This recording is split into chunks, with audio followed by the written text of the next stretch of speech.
The Dolphin Inn on Burnthouse Lane had always had a reputation.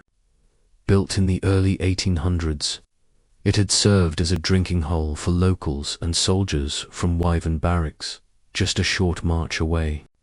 Rumours whispered of brawls gone wrong, betrayals and deaths within its walls, though no official records confirmed it. Still, the stories persisted.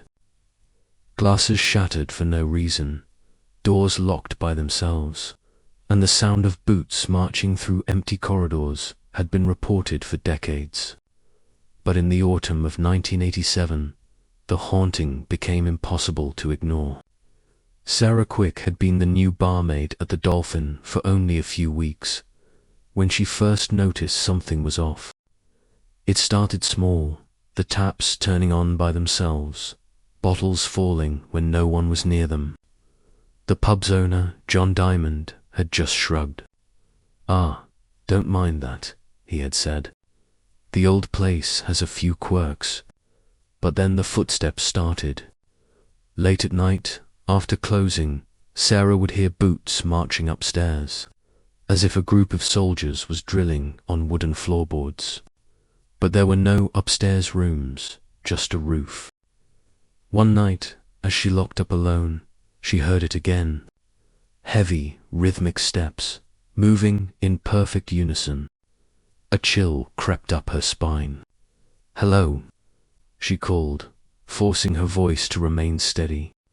The footsteps stopped instantly. For a moment, there was silence. Then, a whisper. A single word, spoken right behind her ear. "March." Sarah spun around, heart hammering. No one was there. By December, things had escalated. Chairs moved on their own, cutlery was thrown across the kitchen, and Sarah had woken more than once to find her bedroom door wide open, though she had locked it before sleeping. It was an elderly regular, Walter Gidley, who finally shed light on the pub's dark past.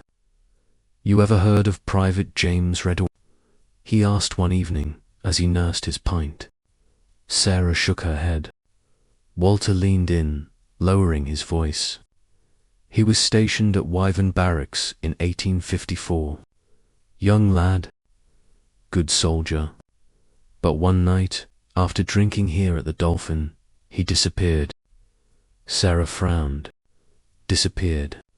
Walter nodded grimly.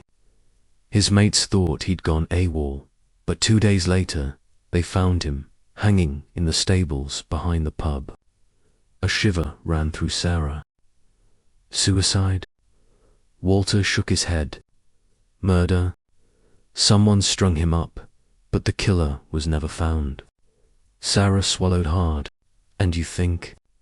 Walter exhaled. "He's still here, and he's angry." Sarah tried to brush it off, but the activity worsened. One night, after closing, she and John were finishing the books when a loud bang echoed through the empty pub. Then another. Then the sound of marching boots. "Jesus Christ," John muttered, reaching for a cricket bat. The footsteps grew louder, moving toward them from the dark hallway that led to the cellar. And then the cellar door burst open. Bottles flew off the shelves, smashing into the walls. The lights flickered wildly, casting long, dancing shadows. And then they heard it. A scream, long, drawn out, filled with rage and sorrow. The room plunged into darkness. Sarah grabbed John's arm, whispering, "We need to go." But before they could move, something charged at them from the shadows.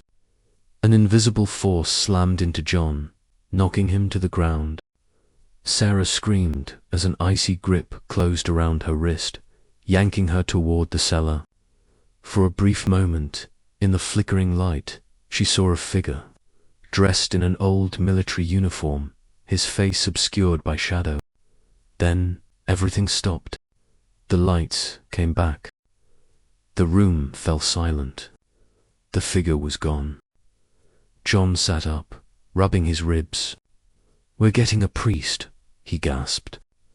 The following day, a local vicar was brought in to bless the pub. He walked through the rooms, muttering prayers, sprinkling holy water.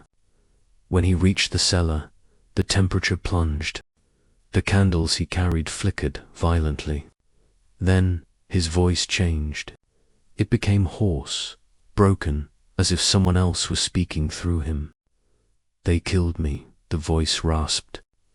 The vicar staggered back, his face pale, his body trembling. Then, in an instant, the temperature rose. The vicar exhaled. "It is done," he whispered. The aftermath. After the blessing, the activity stopped. The bottles stayed on the shelves. The footsteps faded. Sarah no longer woke to find her door open. But some nights, when the wind howled outside and the pub was quiet, she could swear she still heard it, a single, distant footstep, a whisper on the air. March. Many thanks for treading this tale's dark path. If its chill gripped you, like, follow, subscribe, and comment below.